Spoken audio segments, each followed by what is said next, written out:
Iba't ibang level ng impyerno? Hello mga kaibigan at welcome dito sa panibagong video natin. At sa video nga na ito mga kaibigan ay ating pag-uusapan ang patungkol sa Ninth Circle of Hell o kilala bilang The Dante's Inferno. Halina't ating simulan, dito lang yan sa RJ TV. Ang Ninth Circle of Hell o kilala bilang Dante's Inferno ay isinulat na epiko ng Italian philosopher na si Dante Alighieri noong 1300s pa. Ito ay kanyang ginawa bilang isang gabay sa Ninth Circle of Hell at ginawa niya ang epikong ito na pinagbibidahan ng kanyang kathang-isip na karakter na kung saan dito ay inilalarawan at ipinapakita niya kung paano siya makakaakyat sa langit. Ngunit dadaan muna siya sa sinasabing ang The Ninth Circle of Hell.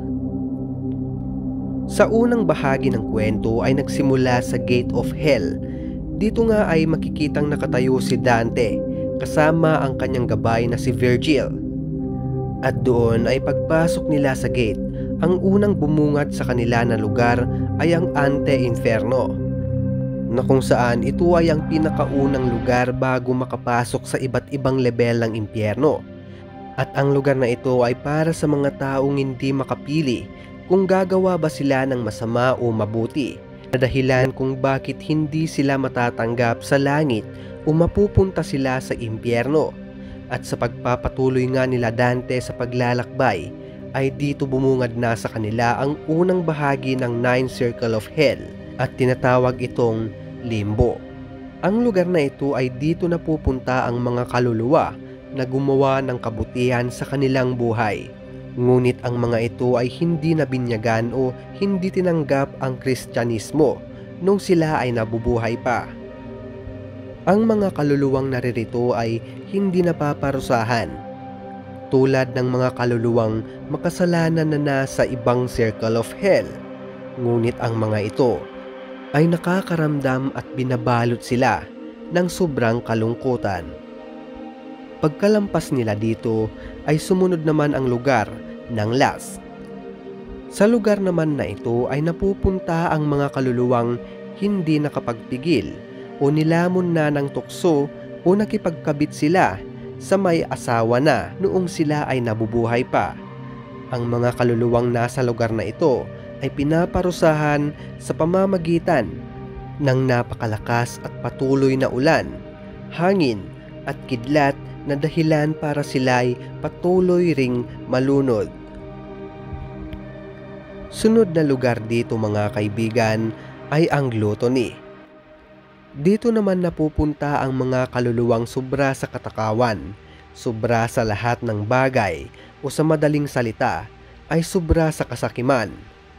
At ang kaparusahan naman para sa mga kaluluwang ito ay ang patuloy na pinapaulanan sila ng mga dumi, habang ang mga paa ng mga ito ay nakasemento naman sa lupa na dahilan upang sila'y hindi makagalaw habang sila'y nauulanan ng mga dumi.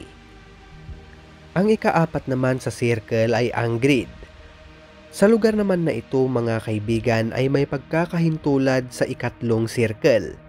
Dito din napupunta ang mga sakim sa pera o kayamanan, kung kaya't sa lugar na ito ay pinaparusahan ng mga kaluluwa sa pamamagitan ng pagbubuhat at pagtutulak ng mga mabibigat. At dito din ay makikita ang sinasabing demonyo na si Plutus, ang god of money o wealth. Ang panglimang circle naman mga kaibigan ay ang rat. Dito naman napupunta ang mga taong may mainitin ang ulo, mapanakit at walang kontrol sa sarili, kung kaya't dito ay pinaparusahan sila sa pamamagitan ng pakikipaglaban sa isa't isa at nagpapatayan ng panghabang buhay. Ang pang-anim naman na circle mga kaibigan ay ang heresy.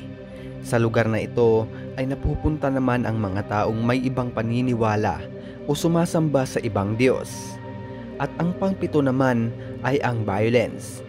Dito ay napupunta ang mga taong pumapatay at mapanakit sa kapwa, pati na din ang mga siga o nambubuli. At dito din ay napupunta ang mga taong nagpapakamatay at ang mga taong pinagsasalitaan ng masama ang Diyos o ginagawang biro o katatawanan ang mga turo ng Diyos. Ang pangwalong circle naman ay ang fraud. Dito naman napupunta ang mga taong niluluko ang ibang tao nung sila ay nabubuhay pa. Pati ang mga taong mahilig sa pagsusugal, at dito din napupunta ang mga manghuhula na kung saan dito ay pinaparusahan sila ng isang sumpa na ang kanilang mga mukha ay nakaharap sa likod para sa ganun ay hindi nila makita ang kanilang hinaharap. Mga kaibigan, ang panghuli at pangsyam na circle ay ang betrayal.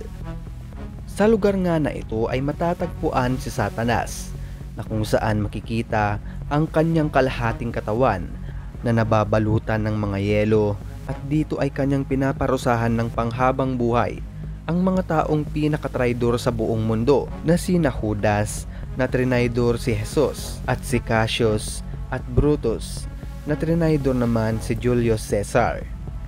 Bukod nga sa kanila ay maraming mga tao pa ang nababalutan ng yelo sa lugar na ito, na kung saan ang mga ito din ay ang mga nagtraidor sa kanilang Diyos, bansa at pamilya. At yun nga mga kaibigan, ang sinasabing the 9 circle of hell o iba't ibang level ng impyerno ayon kay Dante. Kaibigan, at ano naman ang para sa iyo? Naniniwala ka ba sa 9 circle of hell? I-comment mo lang ang iyong masasabi sa comment section upang sa ganon ay malaman naman namin ang iyong opinion.